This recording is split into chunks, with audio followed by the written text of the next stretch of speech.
Dengarkanlah, teman-teman. Ini adalah sebuah cerita kuno yang diturunkan dari Solon, salah satu orang paling bijak di Yunani, yang ia dengar dari seorang pendeta di Mesir kuno. Ini adalah kisah Atlantis, sebuah pulau megah yang ditelan oleh amarah para dewa. Ini bukan sekadar mimpi atau dongeng, tapi sebuah pelajaran abadi tentang kesombongan manusia yang tak terkendali. Pada zaman dahulu kala, ketika para dewa membagi-bagi bumi di antara mereka, Dewa Laut, Poseidon, mendapatkan Atlantis sebagai miliknya. Di pulau itu, ia jatuh cinta pada seorang wanita manusia bernama Cleito, yang hidup sebatang kara setelah orang tuanya meninggal. Untuk melindungi wanita yang dicintainya, Poseidon menggunakan kekuatan dewanya. Ia menciptakan pulau dengan struktur yang unik, 2 cincin daratan dan 3 cincin perairan yang saling bergantian, membentuk benteng alami yang tak bisa ditembus oleh siapapun. Dari pernikahan suci antara dewa dan manusia ini, lahirlah 10 raja pertama Atlantis,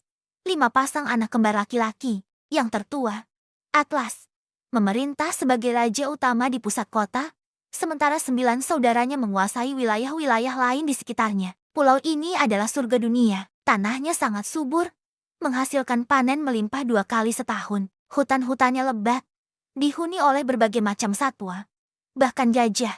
Di dalam perut buminya, tersimpan tambang emas, perak, dan logam paling berharga kedua setelah emas, yaitu ori calcung, yang berkilau seperti api. Sejak awal, Poseidon menetapkan hukum bagi anak-anaknya. Cleito, kau akan menjadi ratu di pulau ini, dan anak-anak kita akan memerintah dengan adil, sesuai hukum para dewa. Dan begitulah Atlantis tumbuh menjadi sebuah peradaban yang luar biasa. Kota ini adalah sebuah keajaiban arsitektur dan teknik. Di pusat kota, di atas bukit tempat istana pertama berdiri, terdapat kuil megah yang didedikasikan untuk Poseidon. Di dalamnya, ada patung emas raksasa sang dewa laut, sedang mengendarai kereta yang ditarik oleh 6 kuda bersayap, dikelilingi oleh patung-patung Nereid, para nimfa laut.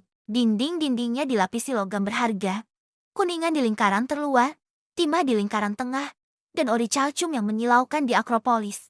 Kanal-kanal lebar dibangun untuk menghubungkan cincin-cincin perairan, memungkinkan kapal-kapal dagang dan kapal perang berlayar hingga ke jantung kota. Pelabuhannya selalu ramai, dipenuhi kapal-kapal dari berbagai penjuru dunia, membawa barang-barang mewah dari Mesir hingga Tuscany. Masyarakatnya hidup dalam kemakmuran, ada prajurit yang gagah berani, pendeta yang bijaksana, pengrajin yang terampil, dan petani yang makmur berkat sistem irigasi canggih. Setiap 5 atau 6 tahun sekali, ke-10 raja akan berkumpul di kuil Poseidon. Mereka akan melakukan ritual suci, berburu banteng tanpa senjata, lalu mencampurkan darahnya dengan anggur sebagai sumpah untuk mematuhi hukum yang terukir di pilar ori calcung. Atlas, sebagai pemimpin, selalu mengingatkan saudara-saudaranya, kita harus mematuhi hukum ayah kita, Poseidon. Tidak boleh ada perang di antara kita.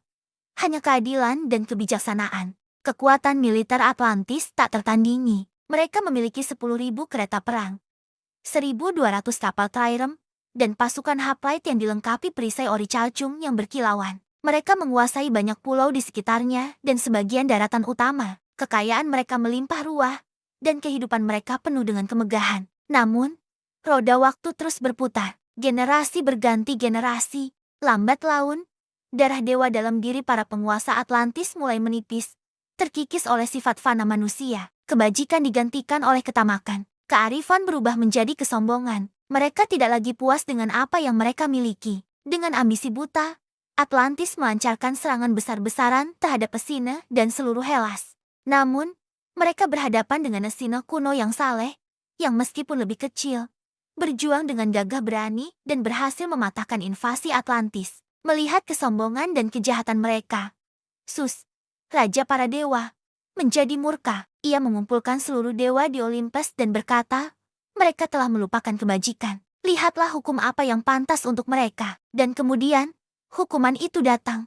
Dalam 1 hari dan 1 malam yang mengerikan, bencana dahsyat menimpa Atlantis. Gempa bumi yang hebat mengguncang pulau itu hingga ke fondasinya. Tanah retak dan terbelah. Dari lautan, gelombang pasang raksasa muncul dan menelan seluruh kota beserta isinya. Bangunan-bangunan megah runtuh. Orang-orang berlarian panik, namun tak ada tempat untuk bersembunyi.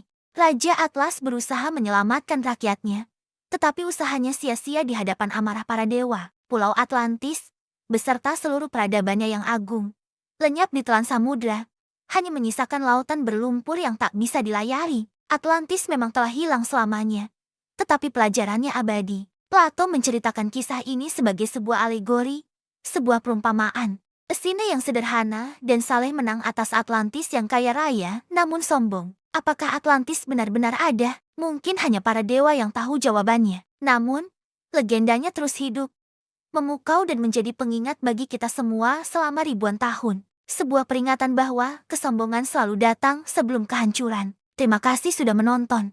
Jika kalian suka dengan cerita seperti ini, jangan lupa like, share, dan subscribe channel kami untuk konten-konten menarik lainnya. Sampai jumpa!